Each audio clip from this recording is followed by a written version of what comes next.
বিশ্বকাপের নকআউট পর্বে আর কোনো দ্বিতীয় সুযোগ নেই। একটি ম্যাচ, একটি ভুল, একটি মুহূর্ত সবকিছুই বদলে দিতে পারে। বাংলাদেশ সময় রাত ৩টার লড়াইয়ে একদিকে শিরোপার অন্যতম দাবিদার ফ্রান্স, অন্যদিকে চমক দেখানোর অপেক্ষায় সুইডেন। ইউরোপের দুই দলের এই মহারণের কথা জানাচ্ছেন আতিকুল ইসলাম শাকিল। বিশ্বকাপের নকআউট পর্ব, ভুলের সুযোগ নেই একটুও। জিতলেই পরের ধাপ, হারলেই শেষ, এমন সমীকরণ সামনে রেখে মুখোমুখি হচ্ছে ইউরোপের দুই পরিচিত প্রতিপক্ষ ফ্রান্স ও সুইডেন। গ্রুপ পর্বে দারুণ ছন্দে ছিল ফ্রান্স। ৩ ম্যাচেই জয় তুলে নিয়ে নিজেদের অন্যতম শিরোপার দাবিদার হিসেবে প্রতিষ্ঠিত করেছে ফ্রান্স। আক্রমণ ভাগে গতি, মাঝমাঠে নিয়ন্ত্রণ আর রক্ষণেও দেখা গেছে দৃঢ়তা। সব মিলিয়ে আত্মবিশ্বাসের টইটুম্বুর দিদিয়ের দেশমের দল।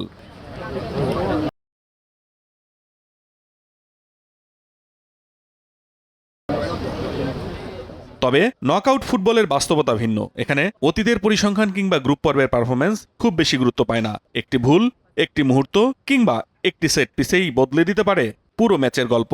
তাই ফেভারিট হলেও সতর্ক থাকতে হচ্ছে ফ্রান্সকে।